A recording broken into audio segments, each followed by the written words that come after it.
আজকের কবিতা ভোর, রবীন্দ্রনাথ ঠাকুর। সেদিন ভোরে দেখি উঠে বৃষ্টি বাদল গেছে ছুটে, রোদ উঠেছে ঝিলমিলিয়ে বাঁশের ডালে ডালে। ছুটির দিনে কেমন সুরে পুজোর সানাই বাজায় দূরে। তিনটে শালিক ঝগড়া করে রান্নাঘরের চালে। শীতের বেলায় দুই প্রহরে দূরের কাদের ছাদের পরে। ছোট্ট মেয়ে রোদ্দুরে দেয় বেগুনি রঙের শাড়ি। চেয়ে চেয়ে চুপ করে রই তেপান্তরের পার বুঝি ওই।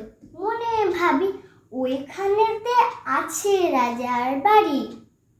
থাকতো যদি মেঘে ওরা পক্ষী রাজার বাচ্চা ঘোড়া, তখনই যে যেতাম তারে লাগাম দিয়ে কষে। যেতে যেতে নদীর তীরে ব্যাঙা মা আর ব্যাঙা মেয়ে পথ শুধিয়ে নিতাম আমি গাছের তলায় বসে।